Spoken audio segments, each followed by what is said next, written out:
Oh! Babe, can you pass me his burp cloth? Babe. We are going to talk about my journey into motherhood. If you're wondering what this little patch of hair is, it's my child. I wanted you guys to see him for the intro because this is the guy who made me a mummy. He's sleeping right now and he makes all the grunts and noises, but he's the love of my life. Also, he has baby acne and we're not really sure how to get rid of it. We were looking online and it says that it just kind of goes away on its own, but it's a little bit red. So if you guys have any like tips and tricks as to kind of just like how to make it better, let me know. Oh, monkey. But yeah, we're gonna talk a little bit about my motherhood journey, what it was like, my pregnancy journey, and what it's like postpartum. So yeah, stay tuned. Alrighty, so I guess what I'll start with is my pregnancy journey and kind of how that went about. For those of you who don't know, me and Mark got married almost 2 years ago, so we were about 1 year in our marriage when we got pregnant, and we weren't really trying so much, so we kind of had the attitude of if it happens, it happens, if it doesn't, it doesn't. We weren't actively trying, but we also weren't really trying to prevent it, and so for us it happened quickly, so thank God for that. That's definitely a blessing. I know there are couples out there who are not as fortunate, and so got pregnant right away. I got off birth control in May, and I got pregnant in August. So it happened quite quickly. The day I found out actually was, I think, like 2 weeks after I had gotten into a really bad car accident, and I wasn't really expecting to find out that I was pregnant. My period is very much on point. Sorry if this is TMI, but my period is very much on point, and I know on the day that I'm gonna get it, that is the day it's supposed to come. And so that day came, and I was having like back cramps and stuff prior to that. So I didn't really think anything of it because I was still recovering from my car accident. And so that day I kind of was just like, oh, you know what, maybe I'm just gonna stop by the drugstore and grab a pregnancy test, you know, just in case. I was like, it's gonna be negative, but it'll be good to know. And so I went and grabbed one. I didn't think anything of it. I thought, you know, my period might be late because my body is under stress and I'm recovering from a pretty like heavy car accident. And so I was like, oh, whatever, it's like not a big deal. And so I peed on the stick and I didn't think anything of it. And then lo and behold, 2 minutes later, it turned positive. It was actually a very faint positive, and so I was like, can you get like false positives? But I was like, oh shoot. And so there was a second one, because I bought one with two, and a few minutes later, I peed on it again, and it was very clear positive. And I was freaking out. I was freaking out, like, I don't know what to tell you guys. I was shaking, I was scared. And the craziest part is, and I'm just gonna be as vulnerable as I can with you guys in this video, is the craziest part was I instantly thought of all of the things that I would be leaving behind in my non-parenting life. And so that's sleeping in, having time to myself, you know, leaving the house in like 5 minutes, and just kind of just doing whatever I wanted. And so I was scared, of course. I was excited because it's cool to know that your insides are working and you know you're fertile and things like that. And my next thought was, how am I going to tell Mark? And so I remember I called him and I was like, hey, you know, like, when are you coming home? And he was like, why? And I just said, oh, you know, like, I have to tell you something. And he was like, well, what do you mean? He's like, can you tell me now? And I was like, no, I can't tell you on the phone. I want to tell you in person. And so he was like, assuming the worst. And so when he came home, I had this entire thing planned out. I had saved the 2 pregnancy sticks. I hid it in a little box, and I hid it with the pregnancy box, and I hid it in a water bottle box. And he came home and he was like, who died? Because he thought someone died. Can you just grab me water first? Like, no one died. I was like, can you just relax? Can you go get me some water first? I'm like really thirsty. And he was like, no, tell me who died, blah, blah, blah. And then I was just like, no, can you get me some water first? And so he went into the water bottle box and he saw the pregnancy test and he was like, what is this? And I was like, what does it say? There's a box in there. No, what is this? What does it say? What is this? There's a box in there. What does it say? What do you mean there's a... No. Did you get this from the drugstore? Did you get this from the drugstore? No. and long story short, that's how we found out that I was pregnant. And so I was scared, he was excited. He's always wanted to be a dad. He wanted to be a dad since he was 21. I, on the other hand, came from the very opposite side of that, and I didn't think I was ever gonna have kids. So that's that. The next item is my kind of like my pregnancy journey and how it went. And I'm just gonna be real with you guys. I didn't enjoy pregnancy at all. I wouldn't say my pregnancy was particularly hard. I think I was very fortunate that it was actually easier than most pregnancies that I hear. I didn't really have any morning sickness. I had very minimal symptoms, but it was hard for me. And that's just because I had to watch my body change. And it changes drastically in 9 months. And so when you are kind of just one body type your entire life and you I gained 40 pounds in my pregnancy. So when you gain 40 pounds and you're like this one body type your entire life, when you look in the mirror, you no longer recognize yourself. And that's kind of where I was. Do not get me wrong. I think it's incredible. Women are incredible in the sense that they're able to grow a human life inside of their bodies. And I think that's amazing. And I did not take that for granted. I don't think I fully had wrapped my head around the fact that I was growing a human life. Even when he was like kicking and stuff, I kind of still was like imagining my baby as not really a baby, if that makes sense. It was more like, there's something inside of me, but this is gonna sound stupid, but like I can't imagine it as a human baby. I don't know. Anyways, yeah, so I have very, very minimal symptoms. No nausea. My symptoms were probably like cramping, back pain, really achy hips. My boobs didn't grow, which was very unfortunate. I thought that was like the one thing.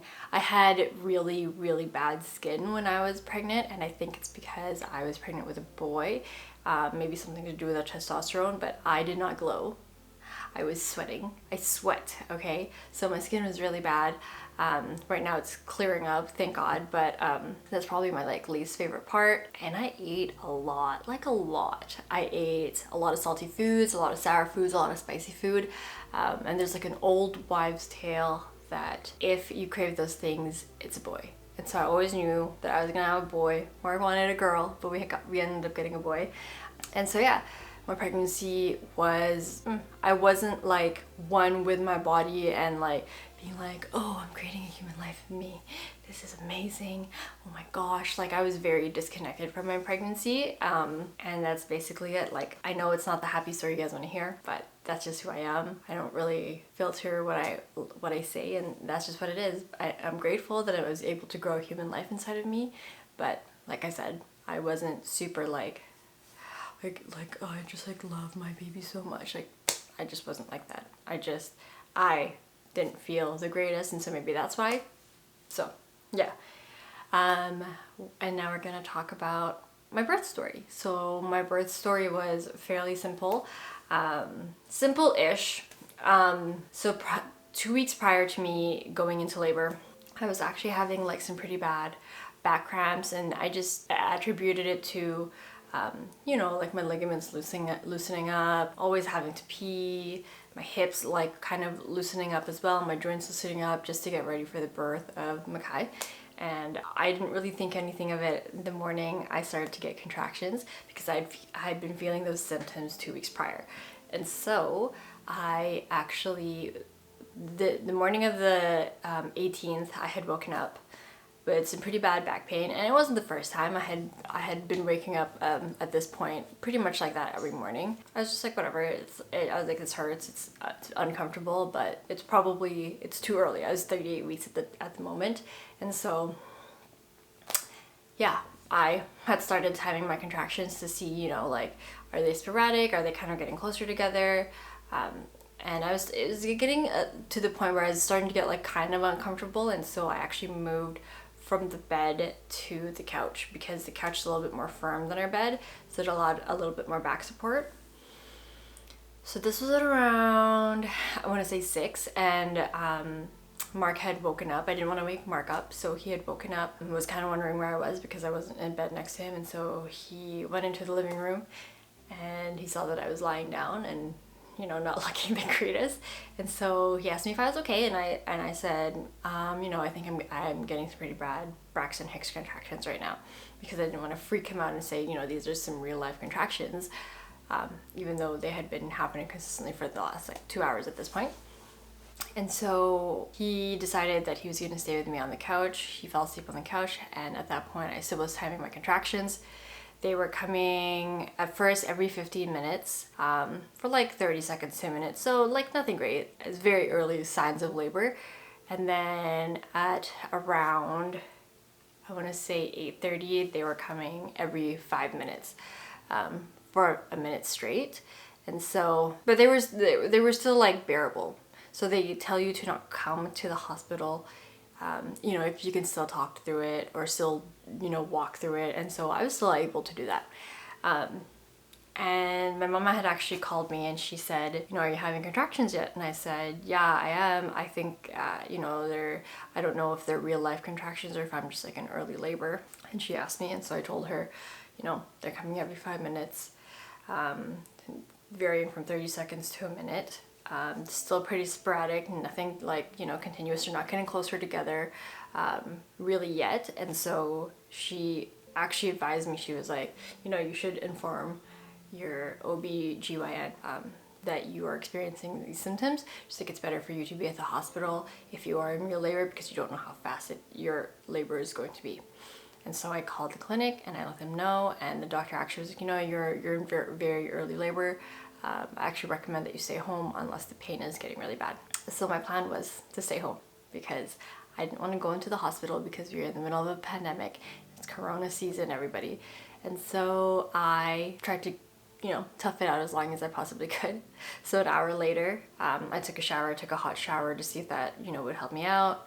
And an hour later, I experienced a really bad contraction to the point where I thought I was going to pass out. And, you know, I got really pale and really sweaty, and I was like, that one really hurt. And so at 9:30, I could tell that Mark was getting really antsy. And at that point, I had decided, okay, it's time. We're going to go to the hospital, grab our bags. And if they send us home, they send us home, but at least we'll know, at least we're there. So we went to Royal Columbian Hospital. We drove there. It's about 15-20 minute drive from our place. And we checked in through the emergency, or the ER, and we went right up to labor and delivery. But this is where they checked to see how dilated I was, and at that point I was about 3 centimeters dilated, so I was still in very early labor, and they were gonna send me home. And so I was like, kind of expecting it, and they asked me, you know, do you want any pain medication? Because they said that they could offer me morphine. It kind of dulls the contractions, but it doesn't completely take it away. And if anybody's wondering what contractions feel like, if you've ever had like a really bad period, it's kind of like that. Just like a really, really bad period. Yeah, that's the only way I can explain it. Like really bad back period pains. Anyways, okay, so I asked for the morphine, obviously, because I'm not going to do this pain-free. I knew going into it that I wasn't going to try to be a hero, and so I decided not to be a hero, and I asked for the morphine because I'm going to need all the help I can get at this point. So they gave me a shot of morphine, and they advised me to walk around for half an hour around the ward to see if it progresses my labor. So me and Mark, naturally, we walk around the hospital, or the ward, not the hospital because it's Corona. And half an hour later, she comes and she checks me again, and she notices I'm a little bit more dilated. And so she goes, okay, go around, walk around some more. So I walk around for another half an hour. And so we're walking around, and she comes and she checks me again. And an hour later, I'm 4 centimeters dilated. And so my labor is progressing quickly enough that my doctor's, when she checked me, says, you know, you can either go home and be comfortable, but I probably will see you in a few hours anyways, because I think you're gonna give birth this weekend. She's like, or you're gonna come back in a few hours because your pain meds have worn off. And so she was like, you can either go home or you can stay. She's like, I'm okay with either at this point. And so I decided to stay, just because I didn't want to go back and forth. And then a few hours later, I was 5 centimeters dilated, so I was in active labor at that point. And I asked, you know, when can I get the epidural? Because I need it. And they gave me the epidural at 5 centimeters. We moved into our own birthing room, and that's kind of where it went. I got the epidural. It was quick, easy, painless. It's like getting a shot, except in your back. And I was able to kind of rest, but not fully rest, on and off, because I'm a light sleeper, up until I started pushing. I started pushing at around 12 midnight of the 19th. That's when I was 10 centimeters dilated, and I pushed for 2.5 hours. And let me tell you, I was exhausted. I was exhausted from pushing for 2.5 hours. And I honestly couldn't feel anything because of the epidural. And so if I was to do this again, I don't know if I would have an epidural or if it would be that intense, because I just remember it was a lot of pressure, and I wanted to push, but I couldn't fully push because I wasn't sure. I couldn't feel the pressure of how much I was pushing. I thought I was pushing a lot, but I don't know, maybe I wasn't, right? So yeah, I pushed for 2.5 hours, and it was getting to the point where I was so exhausted that between every contraction, I was actually falling asleep. Like, I was so tired that I would turn my head and I would literally pass out and go to sleep. And my doctor was saying, you know, like, you look exhausted. I know you're exhausted. She's like, let's get this baby out.